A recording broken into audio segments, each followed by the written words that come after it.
Recently, in a video entitled Sussex Police and Untrustworthy Polls, I recounted how, despite 2 attempts, I, a Sussex Council taxpayer, was unable to register my opinion in a poll organised by the Police and Crime Commissioner.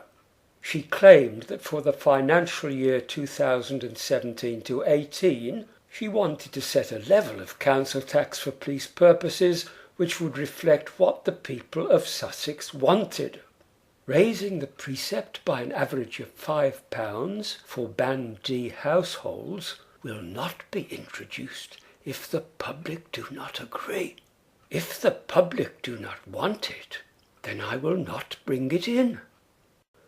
To see what happened following the mysterious and inaccessible poll, I reluctantly clicked on the Sussex Police Panel webcast on the 20th of January 2017 and was surprised to actually hear what the public wanted, though not, I think, from the Commissioner. I'll start with what the Commissioner allowed the public to see and hear about the council tax.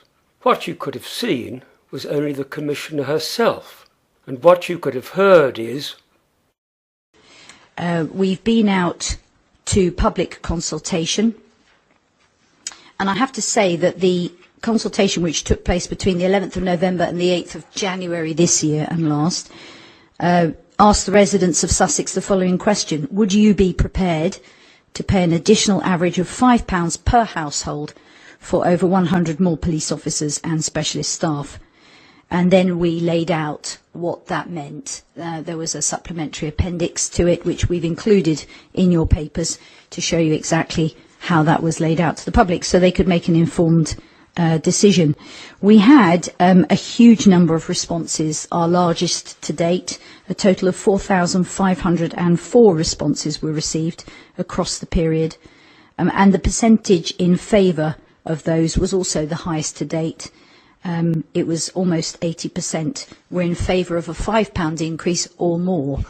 And again, we've laid that out in a table for you on page 39, where it shows, you can see the percentage in favour of the increase and also the number of respondents.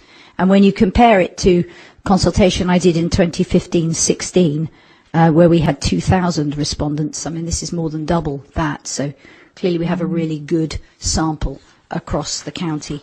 And you'll see in Appendix A the detailed investment commentary and where the money will be spent and what that means and what that looks like. So, bearing in mind the public response, and I've always been very clear, if the public said it was not something they would support, then it would not be something that was put forwards. But given the huge public response to this and support, my recommendation to the panel is that we do approve a £5 per household per annum, that's on a Band D, increase across Sussex, so that we can fund the operational areas that the Chief Constable has laid out in this business case. The consultation asked the residents of Sussex, would you be prepared to pay an additional average of £5 per household? Total votes 4,504. Yes, almost 80%. No, over 20%. Was the poll limited to Sussex Council taxpayers, 1 vote per household? What checks were in place to prevent fraud? Were Sussex Police allowed to vote? Home Office total for them, latest figure available, 5,523. If half that number of police had voted yes, the result without them would have been yes, 842, no, 900 or more. What did the panel think? Councillor Jones. Thank you, Mr. Chairman.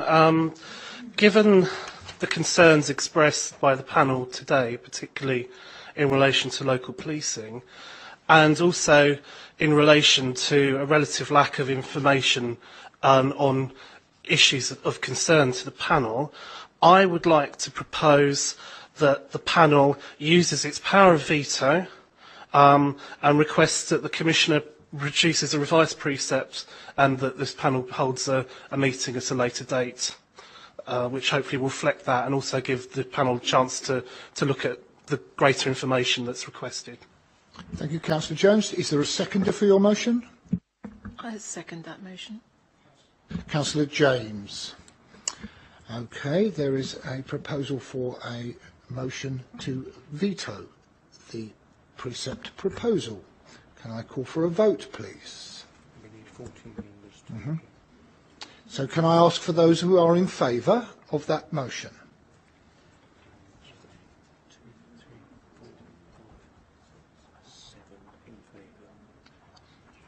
Thank you. Those against? 1, 2, 3, 4, 5, 6, 7, 8 against. Okay. Those abstaining? 1, 2, 3.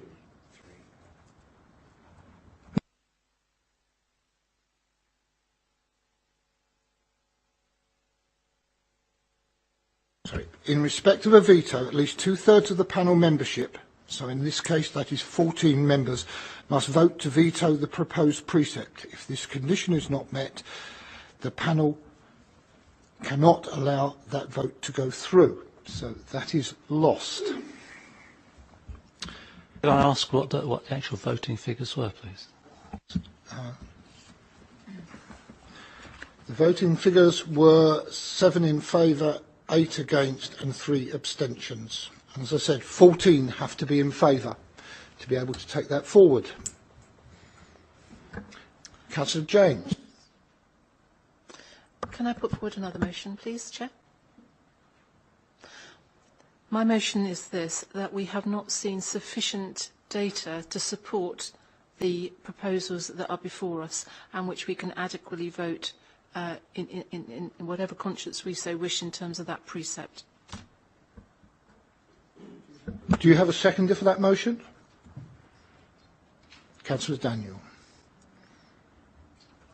Okay. Chair, can I just explain the reason for that? My reason for that is the clarification around the resource allocation, particularly in respect to the table we've got on page 41, but also just the lack of detail or rationale for the other things, in particular the increase of 52 officers. We're not told even what that increase is in terms of firearms, even what that increase is in relation to... Councillor Daniel. I'm allowed to explain my reasons, I understand surely, you're explaining your reasons. What I need to do is to refer back to Councillor James, because that's what Councillor James actually proposed.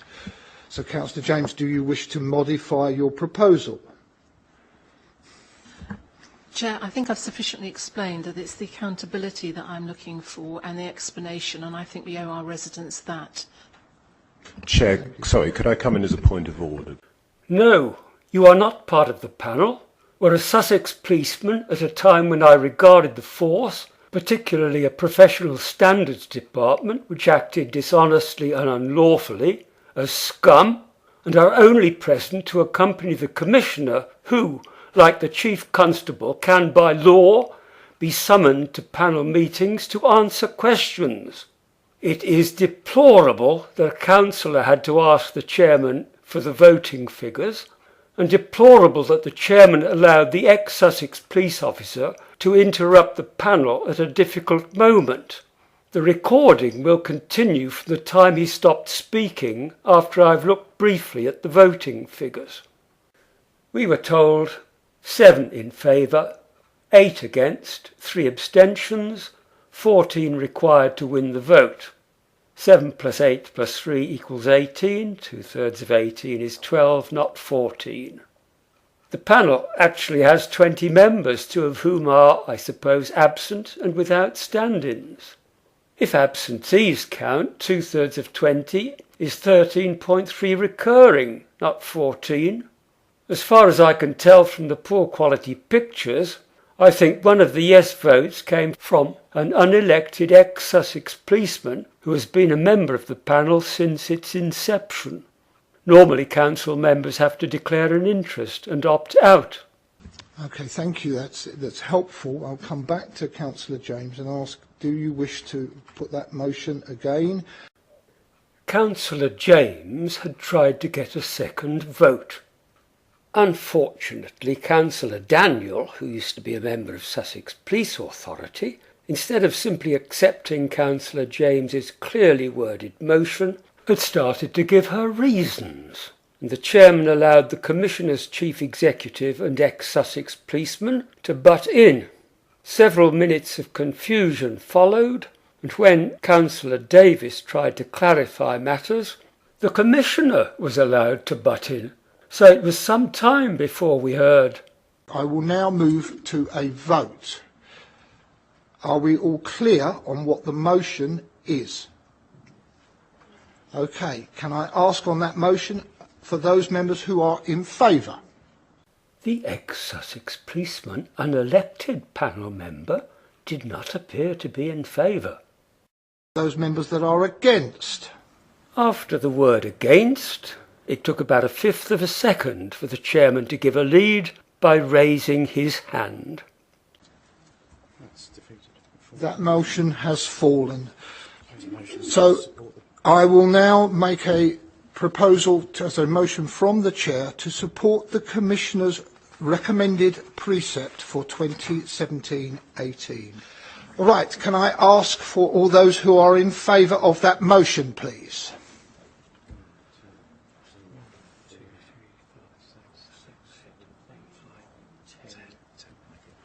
Can I ask for those who are against that motion? 1, 2, 3 against. And abstentions, please. 1, 2, 3, 4 abstentions. 5. That's 5. 5. Yeah. Okay. Well, that motion is carried. He did not bother to announce the voting figures, and how taxpayers' representatives voted will not be published. My anger at these proceedings was increased. Anger had started with item 4 on the agenda of this meeting. A 5-minute slot had been allotted to a report from a subset of the panel, membership largely unknown, who had worked on the police plan and the precept proposal, together with people from the Commissioner's office. That put me in mind of police lawyers redacting police officers' evidence before a public inquiry. And first of all, I'd like to thank the officer team at the Commissioner's office for the help and assistance that they gave in allowing us to work our way through the process. Could subsets of HMIC inspectors help tidy up police statistics before making a formal inspection of the force? I've not wanted to make this video, having seen and heard too much of the Commissioner already, but she is always on the lookout for someone to patronise, and now I, as an older person, am being given a voice, hers, and wish to briefly give my own opinion by commenting on this item in the online Eastbourne Herald. But one had to register, and from the paper's internet service providers, I received an emailed message which told me that my email address had been rejected for registration because it did not have a standard format. I'm ending the video with the 13 comments on the Herald article that had been accepted. This collection, like the Commissioner's poll, represents public opinion, and you can work out from these readers' comments the percentage of support for the Sussex Police and Crime Commissioner given by readers of the Herald. Vote out. Of course she welcomes it. It was her idea. Tressel. This lady should resign after she supports the prospect of the public paying even more for even less. The police are overpaid and underworked. They sit in their warm posh cars and refuse to get out and do their jobs. There is no evidence that the increase in tax will improve the service. On past experience, the reverse is true. Polegate. I do not want to pay the extra. Can they stop me? Featherstone.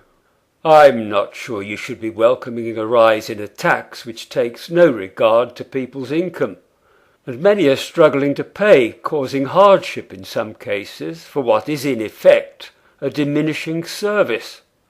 But that wouldn't bother you, eh, Katie? Toady Isy King. What a bleeping joke this woman is. Get her out of office ASAP. Joe East.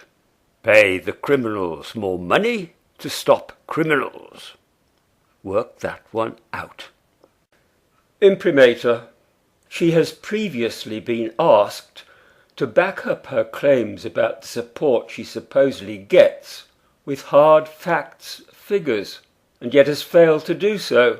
Thus, one has to conclude that every word that comes out of this politician's mouth is a lie. As to funding, drop this irrelevant post along with her entourage, and there's well over £1 million that could be used for actual policing. Eastbourne Local. All fool people for voting Tory. You will be hammed. Coyote.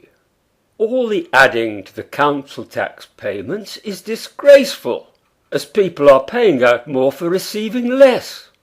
We are getting robbed of our services in broad daylight. It should be classed as downright criminal. I certainly have not got a smile on my face. Whazzap. What an obnoxious bit of work. Bees mad. Grrrr.